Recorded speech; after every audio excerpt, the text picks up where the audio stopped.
it's me, Sushreeya Devi Mishra, and I'm really excited to talk to you about this topic. Can you guys guess what it is? Okay, here's a hint. On a bright summer day, in the bright sky, you might see a bunch of clouds. Like right now, we have stratus clouds, stratocumulus clouds, and cumulus clouds. They might remind you of different shapes, maybe a monarch butterfly or a panther hunting for its prey. In the nightfall, you go outside and you look for some constellations. Right now it's winter time, so you're going to see the Orion Nebula and the constellation. Orion means the Great Hunter, and later we'll discuss the tale behind it. You look to the north and you find the Big Dipper. You look for other stars too and you find another bright blue star. Later you're going to find the Ursa Major, which is what the Big Dipper is part of. There is so much to astronomy. Now there's a lot more. We think that the moon is just one sphere, or maybe just has a few budgets, just like Earth does, right? But in reality, the moon is lemon-shaped, which sounds so bizarre, right? Because we don't see the phases like that. Not only that, the moon is the only natural satellite we have. Let's dive in deeper into the solar system. We all know, and we think we know what the solar system is, right? The sun, and then you have 8 planets. You have 4 planets that are small, and you have 4 gas giants with a belt. Then you might have other things like a gigantic black hole. Then the other parts, which we can't detect, is called black matter. Isn't that exciting? Black matter, we can't detect it. That is really interesting to me. I really hope you find that interesting. Now, you might think Jupiter is so big, right? It probably has the most moons. But recently, Saturn was found to have more moons than Jupiter. Another really cool fact about Neptune. Neptune was discovered in 1875. But this blue planet only has made 1 orbit since. Now, it's been a very long time since, so you're probably wondering why. Because Earth day calculation-wise, it will take a long time for 1 orbit to happen, or 1 rotation around the sun. Now, let's say we're living on Mars. Now, life there would be completely different. Let's say we're living on Mercury. Life there would be completely different, as it is very small.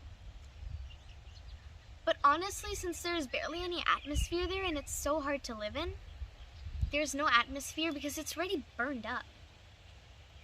But let's say we could live there. 1 year would only last 88 days. For us, 88 days goes by like this. We don't even realize it's 88 days. So, if you're living on Mercury, you don't need to wait for Christmas to come. Christmas will come by really, really fast for you. Now, let's move on to constellations. There are many tales to the constellations. In mythology, in Greek mythology specifically, there are many tales. Why the Orion was punished and only put in for winter. Why the Scorpius the Scorpio got its place in summer. Let me tell you one very short tale. Orion was a great hunter, and he boasted his power a lot.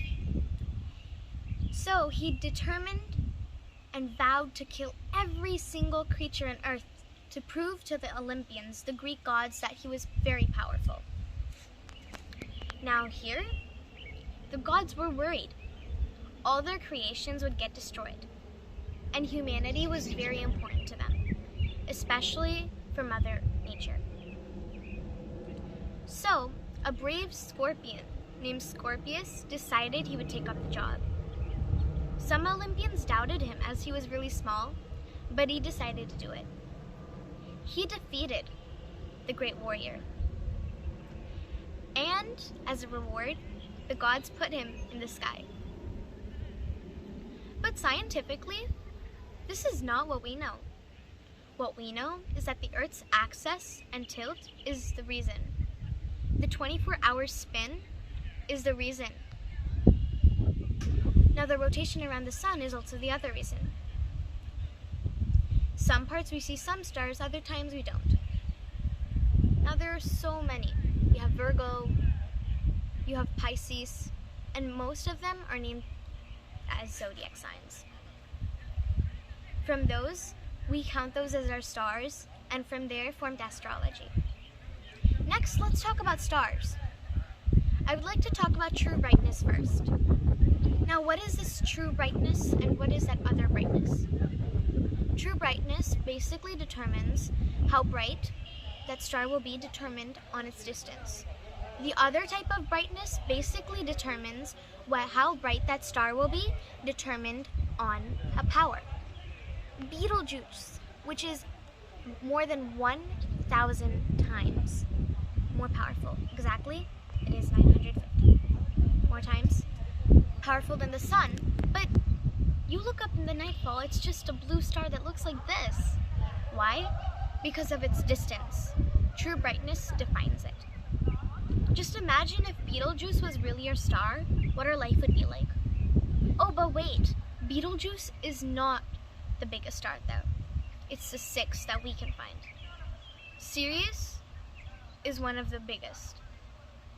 It is so big that humanity would die in an instant. It is so hot and burning. But in reality, if you look at it, it's a little bit bigger than Betelgeuse. So this is a few cool things about astronomy, but there's so much more you can find out. You can just search up the web, or the best thing to do is look up in the bright sky and you'll find so much. I really hope you enjoyed this short session with you. Bye guys, continue to stay safe.